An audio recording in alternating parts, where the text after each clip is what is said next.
Halo semuanya, selamat pagi dan selamat berpuasa. Kenalin gue Laksmi. Di video ini gue bakal mereview sebuah novel yang merupakan novel terbaik yang pernah gue baca sepanjang tahun 2021 kemarin, berjudul Keajaiban Toko Kelontong Namiya yang ditulis oleh Keigo Higashino. Buku ini terjemahan dari Jepang, diterjemahkan oleh Faira Amadea dan diterbitkan oleh Gramedia Pustaka Utama di tahun 2020. Kita masuk ke sinopsis ceritanya. Buku ini bercerita tentang 3 orang pemuda yang baru aja kabur setelah melakukan tindakan kejahatan, kemudian berlari ke sebuah komplek pertokoan tua, dan ketika mereka sedang lari, di sana mereka menemukan sebuah bangunan, sebuah rumah, sebuah toko yang udah terlantar, yang pasti udah nggak ada pemiliknya tersebut, dan mereka memutuskan untuk bersembunyi di sana. Nah, ketika mereka sedang bersembunyi, tiba-tiba saja dari pintu besi kan ada lubangnya tuh. Itu tiba-tiba mereka kedapatan surat, itu dimasukkan surat. Nah, ternyata surat itu dialamatkan kepada pemilik toko yang merupakan kakek Namiya. Yang ya udah nggak ada penghuninya sih sebenarnya tokonya. Nah, mereka nganggap ini mungkin surat iseng. Akhirnya mereka coba tanggepin. Nah, tapi ternyata setelah mereka tanggepi, mereka sadar bahwa ternyata surat yang mereka tulis untuk orang tersebut dan orang tersebut mengirim surat kepada mereka itu adalah surat yang ditulis oleh seseorang dari tahun 70-an dan 80-an. 40 tahun lah, 40 tahun dari masa mereka gitu, 40 tahun di belakang tahun mereka saat itu berada gitu. Jadi mereka surat-suratan lintas waktu gitu. Tapi sayangnya kegiatan surat menyurat itu hanya terjadi pada malam itu aja. Jadi bisa dibilang emang surat itu emang pada dasarnya ditujukan kepada kakek Namiya, tapi nyasar ke masa depan. Nyasar ke 40 tahun kemudian. Kita masuk ke review. Review bukunya ini gue bagi jadi 2, hal yang gue suka dengan hal yang gak gue suka dari buku ini. Hal yang gue suka itu yang pertama adalah bagaimana Keigo Higashino itu mengembangkan premisnya. Sebenarnya ini kan premis tentang lintas waktu itu adalah hal yang cukup biasa aja ya sebenarnya, kayak bukan biasa aja tapi udah umum banget lah, dan udah banyak cerita-cerita yang lebih bagus di sana yang menceritakan tentang, yang bertema tentang lintas waktu tersebut. Jadi bukan hal yang baru sebenarnya. Tapi menurut gue bagaimana Keigo Higashino itu bisa mengembangkan ceritanya itu adalah sesuatu hal yang luar biasa sih. Kayak nggak kepikiran aja gitu ada orang yang bisa bikin cerita sebagus ini gitu.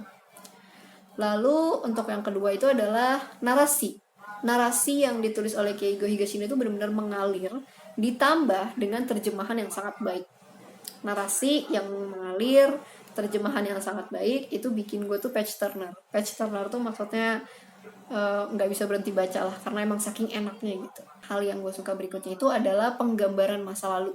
Jadi entah kenapa penulis Jepang yang gue suka gitu, yang gue tuh kebetulan suka sastra Jepang gitu, penulis Jepang yang karya-karyanya itu gue baca itu rata-rata itu pelit banget tampilin tahun, kayak pelit gitu. Mereka tuh nggak pernah mau nerangin, entah itu dari si karakternya sendiri menyebutkan itu terjadi di tahun berapa, itu nggak pernah disebutin gitu loh, tahunnya itu tahun berapa itu nggak pernah. Jadi kadang kesulitan sendiri gitu ngebayangin ini gimana alurnya, ini gimana timelinenya, itu susah. Tapi Keigo Higashino itu meskipun memang dijelaskan ya kalau ini sekitar tahun 70-an 80-an, tapi yang bikin cerita ini menarik itu adalah bagaimana Keigo Higashino itu menggambarkan peristiwa-peristiwa yang memang tren di tahun tersebut. Seperti trennya The Beatles. Memang sebenarnya The Beatles tuh udah agak lama maksudnya, tapi di tahun itu mereka menyoroti kisah tentang The Beatles yang bubar. Terus juga Olimpiade di Rusia yang dibatalkan, lalu kemudian Uni Soviet ya dulu namanya, lalu kemudian kayak apalagi ya, kematian Kaisar Hirohito. Pokoknya mungkin trending itu, tren-tren tersebut itu bisa jadi gambaran lah kira-kira itu di tahun berapa. Tapi bukan hanya sekedar gambaran itu di tahun berapa, tapi kita bisa juga ngerasain kira-kira setidaknya di Jepang itu apa aja sih yang lagi tren di tahun segitu, itu apa aja yang terkenal, dan bagaimana orang-orang Jepang sendiri itu menanggapi hal yang trending tersebut. Setidaknya dari sisi dari bidang mereka lah, seperti yang tadi kan ada yang ngefans sama The Beatles, terus kemudian menanggapi bagaimana The Beatles itu bubar dan segala macamnya, itu menurut gue bagus sih. Poin berikutnya yang bikin gue suka banget sama karyanya Keigo Higashino, ya setidaknya 2 karya yang udah gue baca, adalah porsi tiap karakternya yang semuanya tuh pas banget semuanya. Keigo Higashino tuh seolah nggak takut untuk naruh karakter yang sangat amat banyak di dalam ceritanya, tapi mereka semua itu punya peran masing-masing. Mereka bisa saling mempengaruhi satu sama lain gitu, dan itu yang semua terjadi di karyanya yang ini. Apalagi yang ini bener-bener karakternya banyak banget, tapi semuanya dapet gitu loh, semuanya bener-bener, bahkan untuk karakter yang cuman lewat aja tapi berguna gitu untuk cerita. Ya ini beda lah ya ceritanya, tapi ini sama sih bagus. Bahkan untuk karakter yang di awal muncul dan kita mikir mungkin ini cuma trial aja buat ngegambarin kira-kira kayak gimana nanti ceritanya bakal seperti apa, tapi ternyata si karakter yang kita pikir bakal hanya jadi trial itu ternyata bakal mempengaruhi orang lain gitu untuk melakukan hal yang sama dengan apa yang dia lakukan. Jadi ya seperti yang gue bilang tadi lah, intinya mereka benar-benar punya porsi yang tepat, porsi yang pas, dan gak ada yang terlalu lebih ya. Tentunya selain tokoh utama ya, tokoh utama udah pasti punya panggung yang lebih banyak daripada yang lain. Cuma ya itu tadi yang gue kagumi, Keigo Higashino tuh seolah kayak nggak takut karakternya tuh bakal useless, kayak semuanya dapat porsinya masing-masing gitu lah. Sebenarnya ya buku ini tuh menurut gue terlalu sempurna. Saking sempurna gue juga bingung gitu mau naruh hal yang gue nggak suka itu apa, tapi ya tetap aja gue maunya ini adil. Kalau ngomongin hal yang gak gue suka ya paling kebiasaan penulis yang gak selalu mencantumkan tahunnya.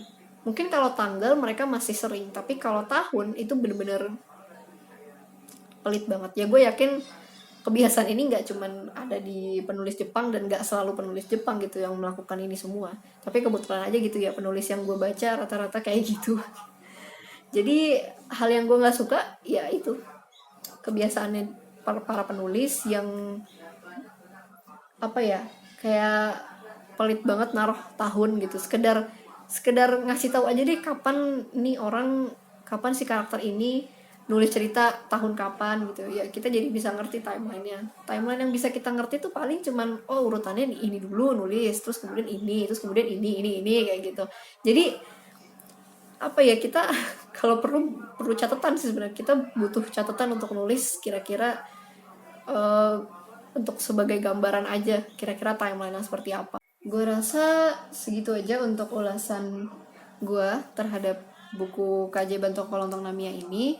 Kalau kalian tertarik, kalian bisa beli di toko bukunya langsung atau melalui toko online yang kalian tahu. Dan terima kasih telah menonton. Sampai jumpa lain waktu.